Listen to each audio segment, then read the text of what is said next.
पशु पोषाहार संस्थान की ओर से सभी कुक्कुट पालक भाइयों और बहनों को नमस्कार। मुर्गी को स्वस्थ निरोगी रखने के लिए और सामान्य ग्रोथ और उत्पादन पाने के लिए इस व्यवसाय के वांछित आर्थिक लाभ पाने के लिए यह आवश्यक है कि मुर्गी आहार में वे संपूर्ण तत्व उचित अनुपात में हों जिनकी मुर्गी को आवश्यकता होती है। मुर्गी की आयु के अनुसार आहार को ब्रॉयलर के केस में स्टार्टर व फिनिशर और लेयर के केस में स्टार्टर, ग्रोअर व लेयर में विभाजित किया जाता है। इन अवस्थाओं में आहार की पोषक तत्वों की आवश्यकताओं के अनुसार भारतीय मानक ब्यूरो की आवश्यकताओं के मानक उपलब्ध हैं, जिनके अनुसार ही आहार को तैयार किया जाना चाहिए।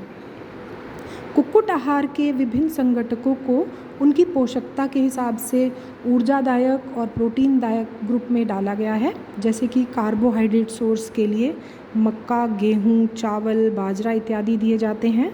मुर्गी आहार में लगभग 70% भाग जो है कार्बोहाइड्रेट का ही होता है या ऊर्जा के सोर्स होते हैं।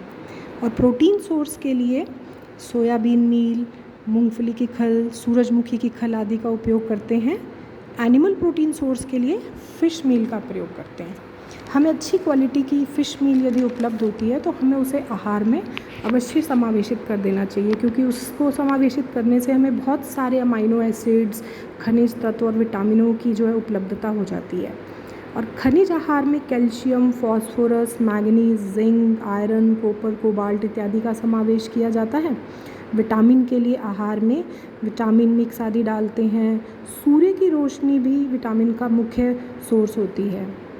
और जो नमक है ये भी पाचन क्रिया के लिए आवश्यक है, लेकिन आहार में नमक की उपलब्धता जो है वो ½ यानी 0.5% के स्तर पर नमक डाला जाना चाहिए। कुक्कुट आहार बनाना सरलतम कार्य है, ये बिल्कुल कठिन कार्य नहीं है, किंतु इसके लिए हमें कुछ जानकारी होनी चाहिए कि जैसे कुक्कुट आहार में विभिन्न संघटकों को मिलाए जाने का अधिकतम स्तर पता हो तो हम आसानी से फार्मूला तैयार कर सकते हैं।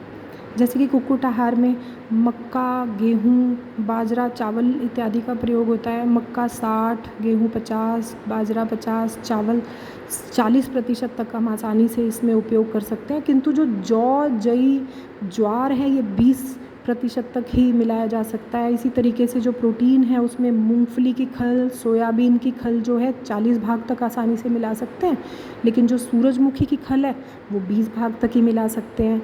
ऐसे ही बिनोला जो है वो हम ज़्यादा से ज़्यादा 5 भाग तक ही मिला सकते हैं, और सरसों जो है ज़्यादा से ज़्यादा 10 भाग तक ही मिला सकते हैं। इसी तरीके से जो फ़िश मील है ये हम 10 भाग तक जो है आसानी से डाल सकते हैं। अब हम जो ब्रॉयलर पक्षी हैं उनमें से हम किस प्रकार कितना लाभ हो रहा है उसके लिए हमें एक फॉर्मूला आना चाहिए। हमें FCR कैलकुलेट करनी आनी चाहिए कि FCR कैसे कैलकुलेट की जाती है। सपोज़ हमने एक लॉट जो है ब्रॉयलर का लिया, उसमें हमारा जो पूरे लॉट में 2000 किलो हमने आहार की खपत हुई हमारी, और हमारा जो है उस पर 1000 किलो हमें ब्रॉयलर वज़न की प्राप्ति हुई। तो 2000/1000 2.00 यानी कि 2 हमारी FCR आ गई। जितनी अच्छी क्वालिटी का हमारा फीड होगा उतनी FCR हमारी कम आएगी।